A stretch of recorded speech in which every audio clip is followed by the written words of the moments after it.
बिस्मिल्लाहिर्रहमानिर्रहीम। आज मैं आपको एक ऐसा तरीका बताऊंगा जो करने से आप कुर्बानी अगर नहीं करते हैं तो कुर्बानी करने का आपको सवाब मिलेगा। उसके साथ साथ हम लोग एक और भी क्वेश्चन को एड्रेस करेंगे कि जो कुर्बानी करते हैं वो तो नाखून और बाल को नहीं काटेंगे कुर्बानी करने से पहले और चांद निकलने के बाद। इसी तरह जो हज करने के लिए जाते हैं वो भी ऐसी पाबंदी से गुजरेंगे। तो इनके बारे में जो डिटेल्स है वो आज हमें बताएंगे इंजीनियर मोहम्मद अली मिर्जा साहब। वीडियो को कंप्लीट एंड तक जरूर देखिए बिना किसी ताख़ीर के। अल्लाह का नाम लेके शुरू करते हैं। अली भी अगला सवाल है, जिस तरह हाजी लोग एहराम की हालत में अपने नाखून और बाल नहीं काट सकते यहाँ तक कि कुर्बानी ना हो जाए, क्या ईद कुर्बान की कुर्बानी के लिए कुर्बानी करने वाले का भी यही हुक्म है? आनी उस दर्जे में तो नहीं है जो एहराम की पाबंदियाँ हैं। एहराम की पाबंदियों में तो आप मियाँ बीवी का जो ताल्लुक़ है वो भी कायम नहीं कर सकते, और ना तो ज़रूरी बाल, ना गैर ज़रूरी बाल, ना नाखून या मूँछों को तराशना, कुछ भी नहीं कर सकते जितने दिन आपने एहराम पहना हुआ है। हज तमत्तो में तो वो चंद दिन की पाबंदी है, लेकिन हज क़िरान के अंदर तो एक लॉन्ग पीरियड ऑफ टाइम है, मुश्किल वक्त होता है। एक चीज़ का आपने ध्यान रखना है उसमें, तो उसमें आपने यानी इवन ज़ोर से दाढ़ी का खलाल भी नहीं करना कि जिससे बाल टूट जाएंगे। तो ये नहीं कोई दम वाजिब हो जाएगा। दम वाजिब होता है जब बहुत ज़्यादा कोई बाल रिमूव कर दे सर के या दाढ़ी के, वो उखाड़ दे।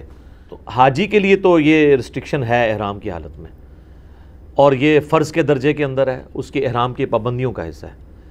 रहे आम ईद कुर्बान वाले, तो उसके बारे में सही मुस्लिम में ऊपर तले कई अहादीस है कि नबी इस्लाम ने फरमाया कि जिसका कुर्बानी का इरादा हो और जुल्हिज्जा का चाँद नज़र आ जाए, उस वक्त से लेके उसका जानवर कुर्बान होने तक वो अपने जिस्म और खाल से कोई चीज़ रिमूव नहीं कर सकता। और मुस्लिम शरीफ में आगे हदीस में फिर आप इस्लाम ने उसको ब्रीफ किया है कि खाल से रिमूव करने से मुराद बाल हैं, जिस्म से रिमूव करने से मुराद नाखून है।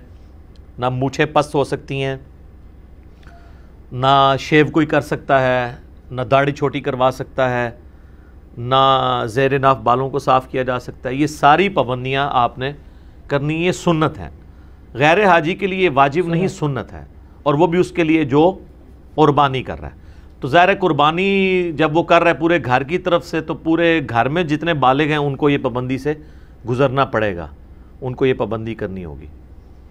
इसलिए आप देखते हैं कि जो लोग मूछें बहुत पस्त रखते हैं इन कुर्बानी के दिनों में, हमारी भी एक आध रिकॉर्डिंग तो आई जाती होती है हर साल, तो उसमें मूछें बड़ी होती हैं। लोग नीचे कमेंट्स करते हैं नहीं लगता है मूछें रख ली हैं, मूछें नहीं रखी होती, वो उसकी वजह से बड़ी हो जाती हैं।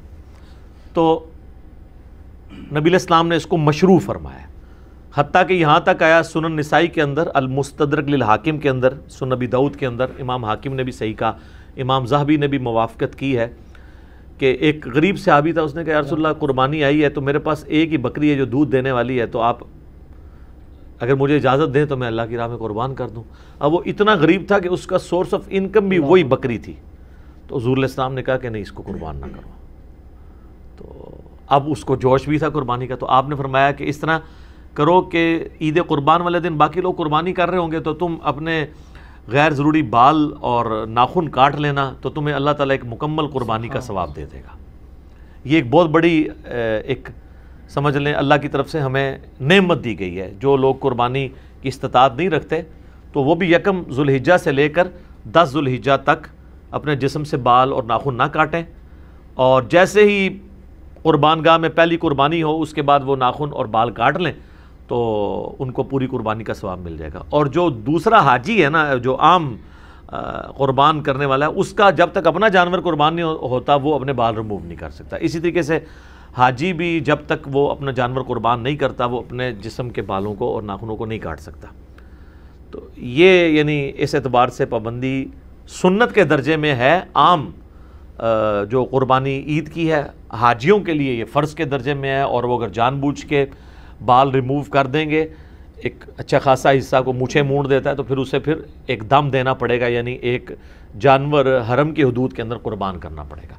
बाकी एक हाजी ने यूँ हाथ फेरा, उसे याद नहीं था, या वो सर पे हाथ ज़ोर से फिर गया और उससे 2-4 बाल रिमूव हो गए, तो उसकी वजह से लोग बेचारे उधर भी इतने परेशान फिर रहे होते हैं احرام والے کے پتہ نہیں وہ داڑھی میں ایسے ظاہر ہے کہ ہماری عام پریکٹس تو نہیں ہے، وہ کسی نے یوں کھجلی کی تو ایک بال آ گیا، وہ کہتے لو جی دم واجب ہو گیا، دم واجب ہو گیا، دم تو انج ہو گیا ذرا بم ہو گیا، اوتے تو دم بم بھی ہے نا، ظاہر ہے ایک بکرا دینا پہ جائے گا. تو یہ دم بم اس کے لیے بنے گا جس نے یعنی مونچھیں پوری ریموو کر دیں، یا سر کے اچھے خاصے بال شیو آف کر دیے، یا مشین پروا دی، یا آدھی داڑھی مونڈ دی، یا خط کروا لیا، اس کے لیے. یہ جو 2-4 بال ہیں وضو کے دوران نکل گئے یا ویسے ہو گئے تو اس پہ کوئی اس طریقے کا نہیں ہے. اس کو تو نبی الاسلام نے کہا کہ وہ عام چھوٹا موٹا صدقہ اور خیرات کر لے تو کافی ہو جائے گا. ٹھیک ہو گیا. تو میرے بھائی امید ہے کہ آپ کو بات سمجھ میں آئی ہوگی اور ویڈیو پسند آئی ہوگی. اگر ویڈیو پسند آئی ہے تو لائک اور شیئر ضرور کیجیے اور ہمیں سپورٹ کرنے کے لیے سبسکرائب ضرور کیجیے.